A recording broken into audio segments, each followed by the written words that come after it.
Bismillahirrahmanirrahim. Nahmaduhu wa nusalli wa nusallimu ala rasulihil karim, amma ba'da. Teman-teman yang dimuliakan Allah Subhanahu wa ta'ala, di sini kita akan membahas masalah sholat qashar dan jamak. Kita akan sekarang kan waktunya bersilaturahmi. Ya toh? Silaturahmi ada yang dekat, tetangga kita, ada yang jauh, ya, saudara-saudara kita, ya.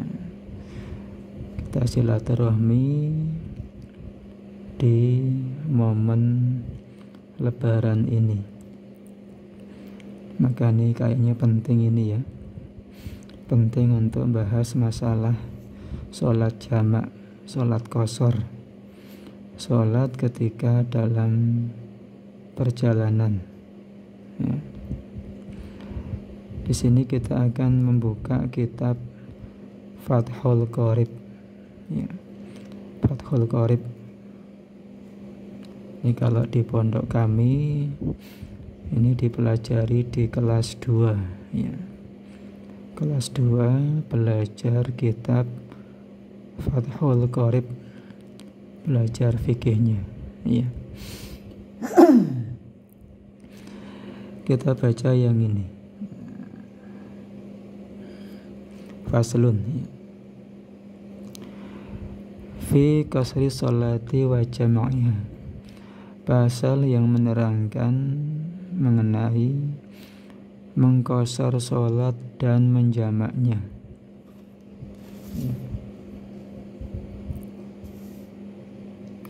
Yang ini. Wa yajuzu lil musafiri ay al mutalabbisi bis safari. Boleh bagi musafir, yaitu orang yang terlibat dalam perjalanan, qasru sholati arba'iyati, ya. Boleh mengqashar, meringkas, ya. Qashar itu ngeringkas, meringkas sholat yang 4 rakaat, ya, yang tadinya 4 diringkas menjadi 2. Itu boleh bagi musafir, orang yang sedang dalam perjalanan, boleh untuk meringkas sholatnya yang 4 rakaat. Berarti ya zuhur, asar, isya, ya. La ghairiha, bukan yang lain, ya, bukan yang lain. Min sunaiyatin wa thulatsiyatin, yaitu yang 2 rakaat subuh ataupun yang 3 rakaat sholat maghrib. Itu nggak bisa itu, ya. Sholat subuh nggak bisa diringkas lagi, nggak bisa diringkas jadi 1. Yang 3 rakaat maghrib juga nggak bisa diringkas, ya. Yang boleh yang 4 rakaat saja, duhur, asar, isya, ya. Wa jawazu qasri sholati arba'iyati bi khamsi syara'ita, ya. Bolehnya mengqashar sholat yang 4 rakaat tadi itu dengan 5 syarat. Apa saja? Al-awwalu ayyakuna safaruhu asyakhsi fi ghairi maksiatin, ya. Ada 5 syaratnya. Yang pertama adalah perjalanannya bukan perjalanan maksiat, ya. Perjalanannya bukan untuk maksiat. Wa syamitun lil wajibi ka qadha'i dainin, ya. Nah, kalau bukan maksiat berarti apa? Ya misalnya perjalanan wajib ya, maka itu boleh. Apa contoh perjalanan wajib? Perjalanan untuk bayar hutang. Misalkan sudah jatuh tempo, ya, nggak bisa transfer, harus hari ini dibayar, maka dia melakukan perjalanan untuk membayar hutang. Nah, itu yang merupakan sudah wajib baginya untuk membayar, sudah jatuh tempo, itu merupakan perjalanan yang wajib. Nah, itu boleh untuk mengqashar, ya. Walil mandubi kasilati rahmi, ya, atau perjalanan sunnah seperti silaturahim. Hari ini kan kita silaturahmi, ya, ke saudara-saudara kita,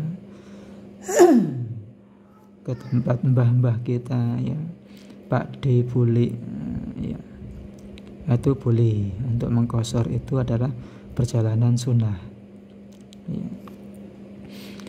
Walil mubahi kasafari tijarotin, boleh juga, ya, mengqashar sholat untuk perjalanan mubah seperti perjalanan untuk berdagang. Nah, misalkan kita mau kulaan, ya,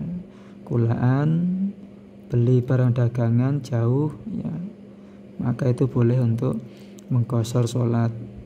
Ataupun untuk jualan, nah, misalkan di sana ada pertunjukan apa, kita ke sana untuk jualan, nah, itu boleh untuk mengqasharnya, ya. Amma safarul maksiyati, ya, kasafarin liqad'at tariqi fala yutarakhasu fihi bikasrin wala jam'in, ya.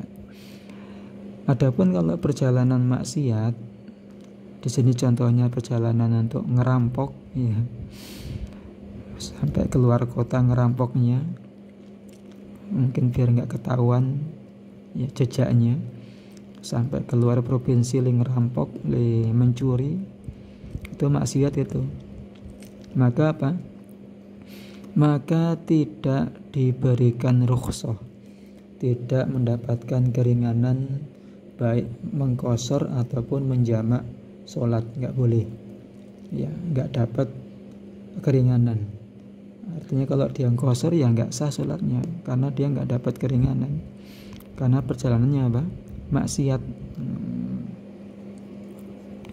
Perjalanan untuk pacaran itu juga maksiat itu, nggak bareng dengan mahramnya, ya, nggak bareng dengan yang halal dengannya, halal olehnya. Pacaran kan nggak halal itu, ya, maka itu nggak boleh, ya, nggak boleh mengqashar sholat, nggak boleh menjamak sholat, karena apa? Ya, maksiat. Perjalanan untuk apel, nah, punya pacar di sana jauh, nah, pengen apel ke sana, ya, nggak boleh qashar, nggak boleh jamak, ya. Itu yang pertama, perjalanannya bukan perjalanan maksiat, itu syarat pertama. Wathani antakuna masafatuhu as-safari sitata asyara farsakhon.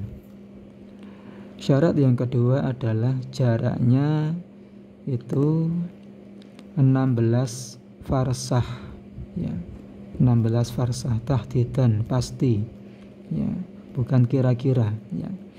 Ya, kalau ukuran kilometer ya sekitar 80 sekian, ya, 80 sekian kilometer itu minimal, ya.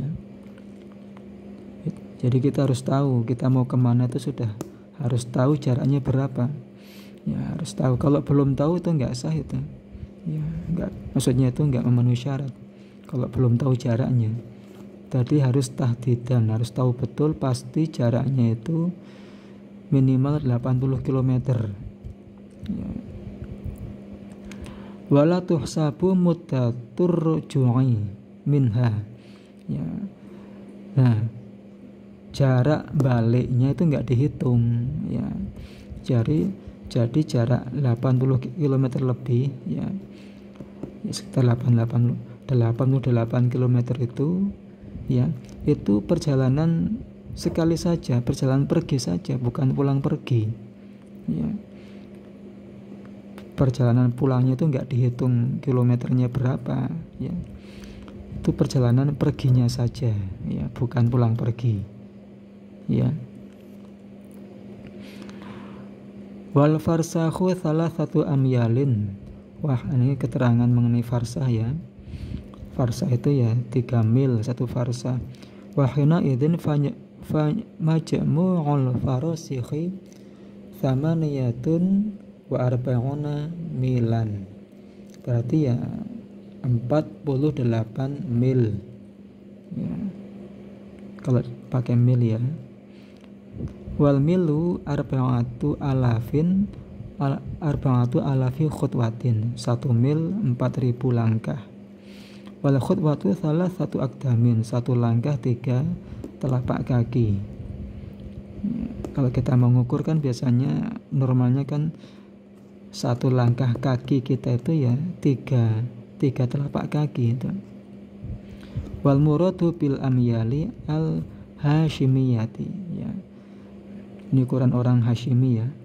Ini keterangan mengenai 16 farsah tadi. Kalau ukuran kita ya 88 km ya. Itu minimal ya. Terus wasalitsu yang ketiga ayakuna al-qasiru muaddiyan li sholati arba'iyati ya. Orang yang mengqasar tadi ya, dia mengerjakan sholatnya tersebut sholat yang ada, bukan yang qadha ya. Sholat yang ada bukan qadha itu ya. Amal fa'itatu hadron fala tuqtadha fihi maksuratan ya. Kalau sholat qadha ketika dia dimukim di rumah itu enggak boleh diqadha dengan qasar dalam perjalanan, enggak boleh. Misalkan dia punya tanggungan sholat qadha zuhur misalkan ketika di rumah, itu enggak boleh mengerjakan bayar qadhanya tadi di perjalanan, enggak boleh diqasar ya. Enggak boleh diqasar karena tanggungannya tadi tanggungan yang lengkap 4 rakaat ketika di rumah ya. Jadi enggak boleh diqadha dalam perjalanan dengan cara diqasar, enggak boleh, diringkas enggak boleh. Kalau diqadha dengan lengkap 4 rakaat ya boleh-boleh saja walaupun dalam perjalanan. Yang enggak boleh itu diqadha dibayar di perjalanan dengan diqasar, itu yang enggak boleh ya. Wal fa'itatu fi safari tuqda fihi maksuratan la fil hadri ya. Nah, kalau sholat yang tanggungan ya, sholat qadha ketika dalam perjalanan ya, itu ya bisa diqadha di perjalanan dengan diqasar, bisa itu karena memang tempatnya sama-sama di perjalanan ya, itu bisa diqasar ya. La fil hadri, tapi enggak bisa dikerjakan di di rumah itu ya.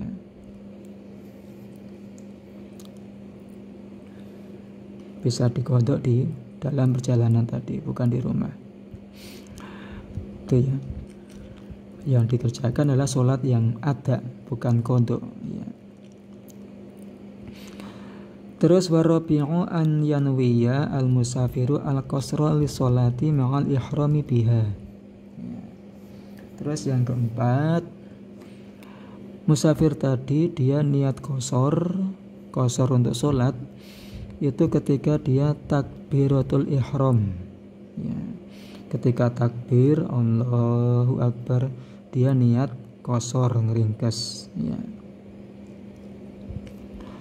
Terus wal khamisu an la ya'tamma fi juz'in min sholatihi bimukimin ai biman yusolli sholatan tamatan. Dia tidak bermakmum ya dalam sholatnya tersebut di bagian mana saja, tidak bermakmum kepada orang yang mukim, yaitu orang yang sholatnya lengkap, nggak dikosor, itu nggak boleh ya. Misalkan mampir di musola di masjid, nah kalau dia niat kosor ya nggak boleh makmum kepada orang tempatan situ, karena ya otomatis orang di situ dia sholatnya ya lengkap, bukan dikosor. Maka yang kosor ini nggak boleh bermakmum kepada orang yang sholatnya lengkap, nggak boleh ya. Itu 5 syarat kosor ya. 1, perjalanannya bukan maksiat. Yang kedua, jarak perginya saja ya, bukan pulang pergi. Jarak perginya saja itu 88 km. Kemudian yang ketiga, sholat yang dikerjakan adalah sholat ada ya, bukan qadha. Kemudian yang keempat, niat qashar ya ketika takbiratul ihram. Kemudian yang kelima, tidak bermakmum kepada orang mukim. Itu ya. Itu syarat mengqashar sholat, meringkes sholat. Nah, ya. Sekalian ya, jamak ya. Wa yajuzu lil musafiri safaron tawilan mubahan. Boleh bagi musafir yang perjalanannya panjang dan mubah boleh ya. Boleh apa? An yajma'a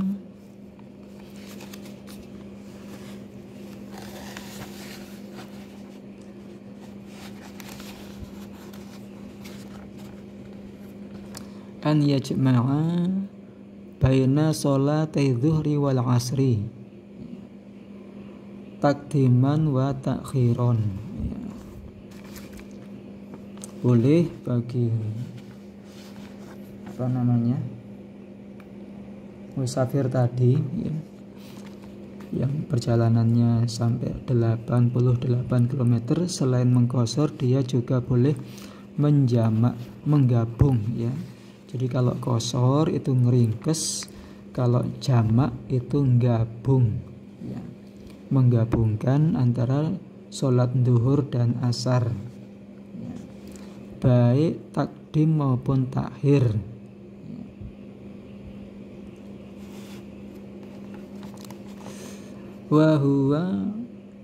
Wa makna qaulihi fi waqtin ayyihima sya'a. Maksud itu adalah maksud takdiman wa takhiran tadi, maksud daripada perkataan boleh di waktu mana saja ya. Wa an yajma'a baina sholatil maghribi wal isya'i takdiman wa takhiran wa huwa makna qaulihi fi waqtin ayyihima sya'a ya. Boleh juga menjamak, mengumpulkan, menggabung. Ini menggabung waktunya ya, bukan menggabung sholatnya ya. Ya, antara sholat maghrib dan isya, baik takdim maupun takhir boleh juga. Ya.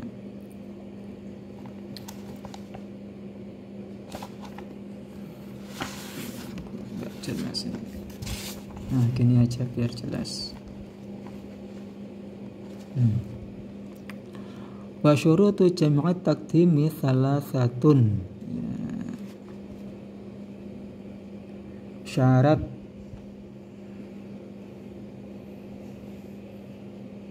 jamak takdim ya, ada 3. Al-awalu an yabtadi'a bidzuhri qabla al-asri wa bil maghribi qabla al-isya'i ya.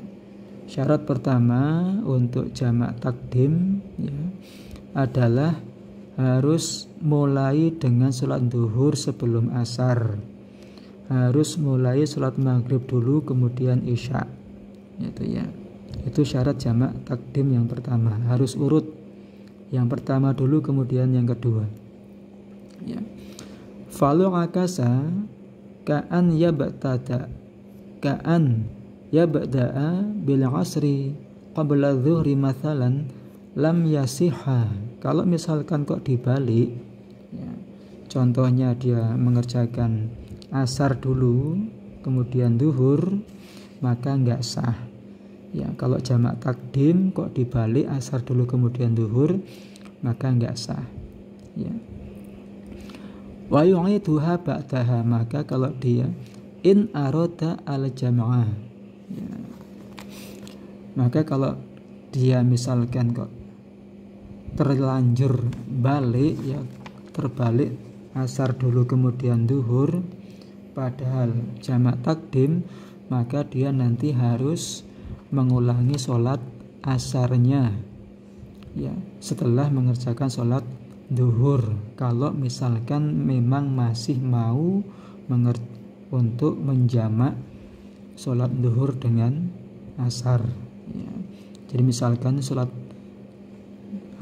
jamak takdim antara zuhur dan asar, dia mengerjakan sholat asar dulu kemudian zuhur, itu enggak sah. Maka nanti kalau sudah terlanjur begitu asar kemudian zuhur, maka nanti setelah zuhur tadi dia sholat asar lagi tuh ya. Kalau memang dia masih menghendaki untuk jamak takdim. Kalau enggak menghendaki ya sudah, berarti yang sah yang zuhurnya saja, asarnya enggak sah. Nah, berarti nanti ya dia harus mengerjakan sholat asar di waktunya sendiri, enggak bisa lagi jamak takdim. Kalau ingin menghendaki jamak takdim ya sholat asarnya diulangi setelah sholat zuhur tuh ya. Itu syarat yang pertama. Terus wathani yang kedua, niyatul jam'i awala sholatil ula. Syarat yang kedua adalah niat menjamak, niat jamak sholat di mana di awal sholat yang pertama, seperti sholat zuhur ya misalnya ya.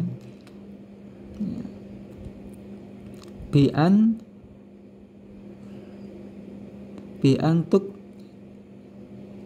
tarona ya, niyatul jam'i bitaharrumiha, yaitu dengan apa? Dengan membarengkan niat jamak dengan takbiratul ihramnya. Jadi ketika sholat zuhur ataupun maghrib ya, ketika takbiratul ihram di situ juga niat jamak ya, jamak takdim ya. Fala yakfi takdimuha ala taharrumi ya. Enggak bisa, enggak boleh, enggak cukup ya mendahulukan niat jamak takdim sebelum takbiratul ihram, itu enggak bisa ya.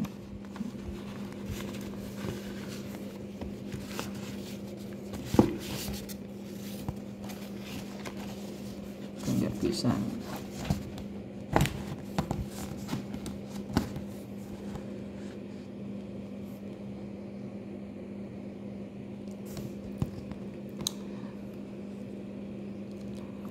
Wala ta'khiruha anisalami minal ula, dan enggak bisa juga ya niat jamak takdim tadi itu diakhirkan dari salam sholat yang pertama, itu enggak bisa. Jadi habis salam sholat yang pertama kemudian niat jamak takdim, itu enggak bisa ya. Jadi harus di awal takbiratul ihram sholat yang pertama. Namun ternyata watajuzu fi athnaiha alal adhar, ternyata menurut qaul adhar ya boleh niat jamak takdim di pertengahan sholat yang pertama, itu boleh ya. Berarti enggak harus ketika takbiratul ihram di sholat yang pertama. Tapi ya untuk kehati-hatiannya mending di sinilah ya, sekalian takbiratul ihram sholat pertama sekalian niat jamak takdim. Wathalithu al-muwalatu bainal ula wathaniyati ya. Syarat yang ketiga jamak takdim adalah al-muwalah ya, berkesinambungan antara sholat yang pertama dengan sholat yang kedua. Bi'an la yatula al-faslu bainahuma, fa in tola urfan walau bi'udhrin kanaumin wajaba ta'khiru sholati athaniyati illa waktiha. Kalau misalkan kok enggak berkesinambungan, ada jeda yang panjang antara sholat pertama dengan yang kedua, ya, maka secara umumnya walaupun udzur, misalkan ketiduran, ya, ketiduran agak lama tidurnya, maka wajib apa? Maka wajib mengakhirkan sholat yang kedua kepada waktunya. Misalkan habis sholat zuhur, ya mungkin karena capek toh langsung ketiduran, nah, tidur lama itu, maka nanti itu sudah nggak bisa lagi jamak takdim karena harus muwalah, harus berkesinambungan.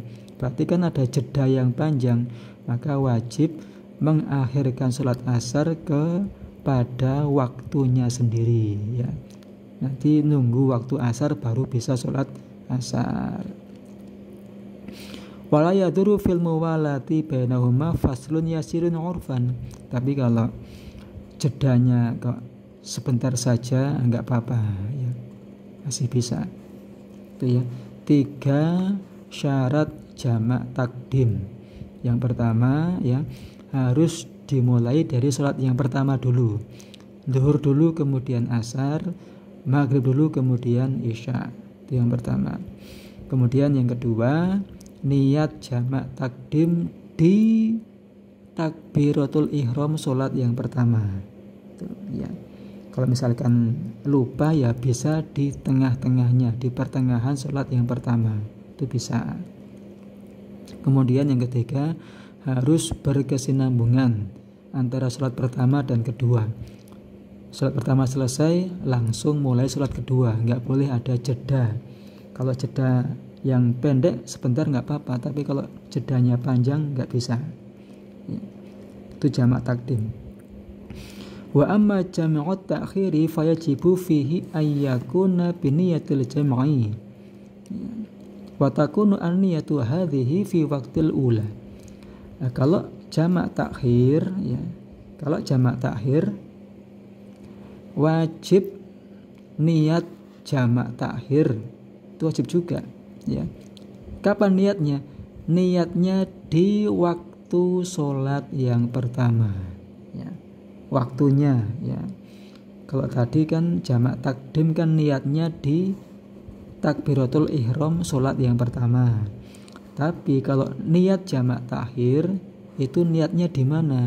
Di waktunya, bukan dalam sholatnya, tapi di waktunya, di waktu sholat yang pertama, ya. Misalkan mau menjamak takhir zuhur dengan asar, ya, maka niat jamak takhirnya itu di waktu sholat yang pertama. Di mana itu? Di waktu zuhur, ya. Ketika masuk waktu zuhur, ya, dan sudah niat nanti mau sholat jamak takhir di waktu asar, maka niat jamak takhirnya itu di waktu zuhur itu. Ketika masuk waktu zuhur berarti sudah niat, ya Allah saya niat untuk jamak takhir zuhur asar nanti di waktu asar. Nah itu begitu, ya, niatnya di situ, di waktu sholat zuhur, ya. Wa yajuzu ta'khiruha illa an yabaqiya, ya, min waqtil ula zamanun lau ubtuti'at fihi kanat ada an, ya. Walaupun demikian boleh juga, boleh mengakhirkan niat tadi, misalkan karena sibuk atau apa, nggak sempat niat dalam hati, boleh mengakhirkan niat sampai sekiranya waktu sholat yang pertama masih tersisa waktu yang bisa, kalau misalkan digunakan sholat itu masih termasuk sholat yang ada, misalkan zuhur sama asar, ya, zuhur sama asar misalkan. Nah, ketika masuk duhur dia belum sempat niat untuk jamak takhir sampai misalkan asarnya jam 3 sampai jam 3 kurang 10 misalkan. Nah, jam 3 kurang 10 itu kan masih ada waktu 10 menit. Itu kalau misalkan dibuat untuk sholat kan masih bisa ada, itu dihitung ada, maka disitu masih bisa untuk niat jamak takhir ya.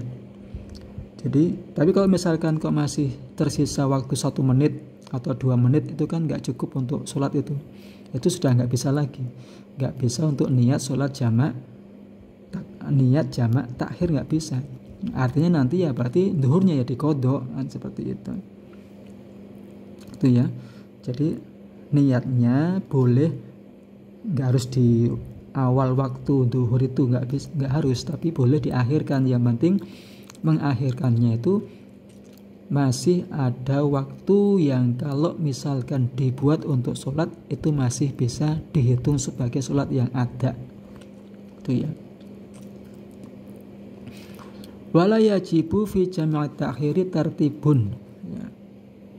Dalam jamak takhir itu enggak wajib untuk tertib, enggak wajib urut harus duhur dulu kemudian asar, enggak, bisa dibolak-balik, bisa tertib duhur dulu kemudian asar, bisa juga asar dulu kemudian duhur, bisa ya.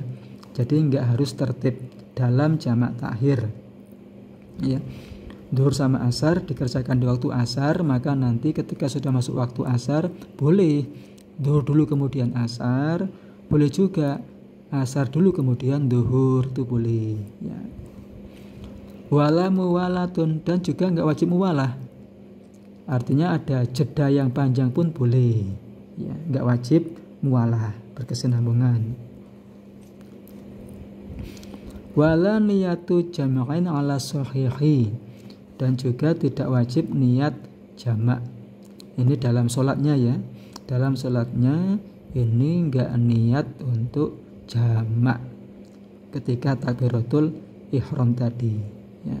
Yang menjadi wajib adalah niat jamak di waktunya, waktu sholat yang pertama ya. Gimana, bisa dipahami insyaallah ya. Itu ya keterangan mengenai sholat jamak dan qashar. Nah, kita akan insyaallah sekarang kan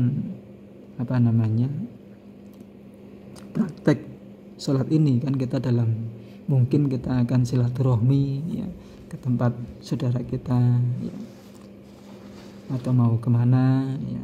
Yang penting perjalanan yang bukan maksiat ya. Semoga bermanfaat ya. Masya Allah.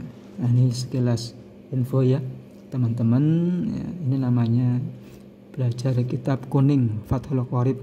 Ini kita bisa belajar seperti ini, bisa baca ya, bisa mengetahui isinya ya. Memang dengan belajar, kalau nggak belajar ya nggak bisa.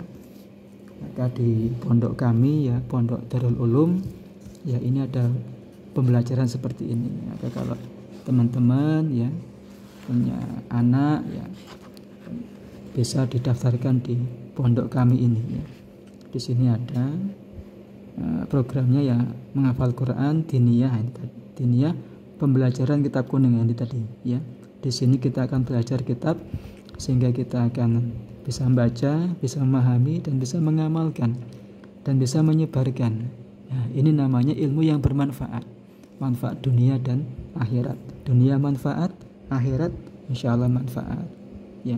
Semoga ini bisa kita amalkan bersama ya. Subhanallah wa bihamdi, subhanaka Allahumma wa bihamdika, asyhadu an la ilaha illa anta, astaghfiruka wa atubu ilaik.